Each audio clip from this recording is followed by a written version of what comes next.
Hi, my name is Julián Delgado Lopera. I am a Shearing Fellow of Spring 2024 here at Black Mountain Institute, and I'm excited to answer some questions today.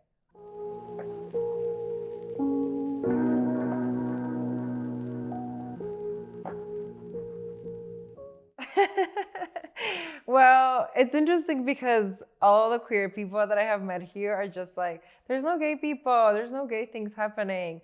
But like, I'm meeting a bunch of queer people here that are like really kind and genuine and fun. And so I've been having a really gay time. And by that I mean, I don't know, I have not, I mean, I've gone through a few gay bars, but I have just met like individual gay people and queer people that have been just like really kind and sweet and have like shown me around. And so like not everything that I'm doing is necessarily within a super gay context, but but I just met a lot of like really cool queer people here so far in the last month and a half that I've been.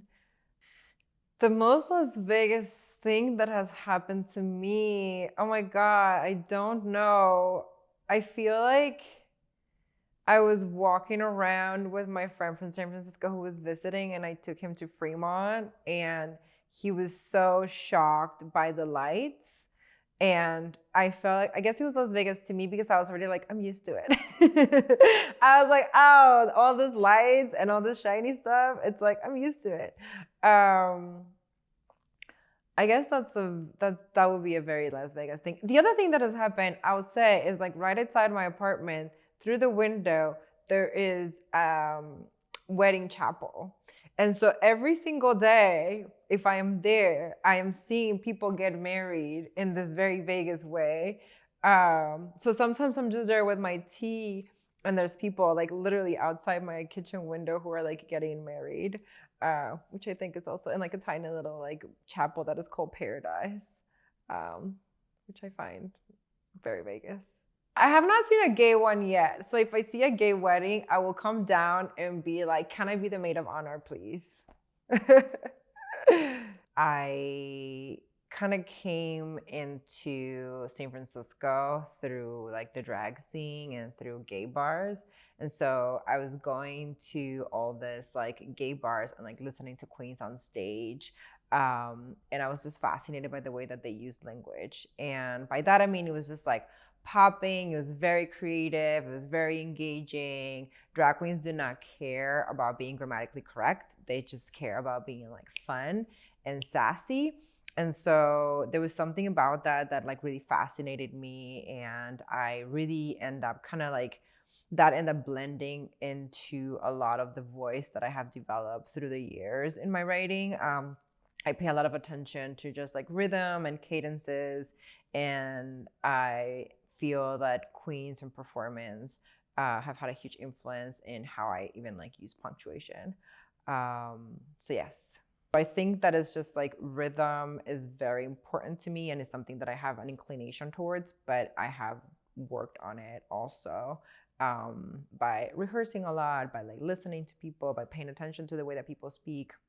I love language that is spoken. I love language that is just found. I love, I've talked extensively about learning English at like grocery stores and hair salons down in South Florida. And so it's like this influence of like spoken word is very big on my life, and it has so much to do with like rhythm and music. But it's not just there. It's like something that I have to spend a lot of time like carving and paying attention, and so it's something that I've been spending a lot of time on. Energy. Well, first of all, I look for the looks. So I want this girl to be pulling some sort of look. I want hair. I want like shiny stuff. I love a good fringe. And well, one is the outfit, and two is just the energy on stage. It's like you don't have to be doing a lot of flips. You don't have to be doing, but it's like someone who can command stage in some sort of way, right? And who's just like I do like campy stuff. I do like over the top. I do like weird shit.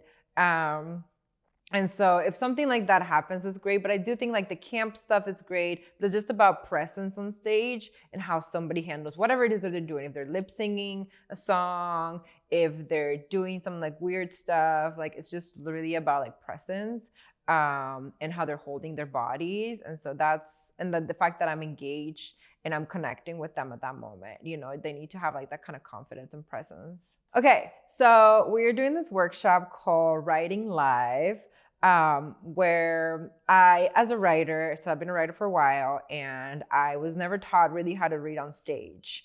And I learned it from just watching people, and because I like being on stage, and again, I have spent a lot of time with drag queens. And so I thought it'd be great to have a workshop for writers to just kind of like learn how to even like read your work on stage, how to be better at it. What are some tips around like public speaking, about picking your work, what kind of work should you pick, how to edit it. And then we are inviting local drag queens to come and join us and just talk to us about embodying your body on stage. What do they do when they go on stage? How does it feel like? And also to kind of push us to think about outfits and like embodying your body in a different way. So it's like, if you're gonna go read, how are ways in which you can like also just like maybe push your comfort zone a little bit and wear something more extravagant or like different, and kind of deliver the message, and understand that you're interacting with an audience. So we're gonna do that on March 30th, and then a week later, we're gonna have a public reading where people can showcase what they learned, and it's gonna be wonderful. I think everything is pretty gay, so I guess the three of you really know me. I was like, okay, yes, I'm being seen.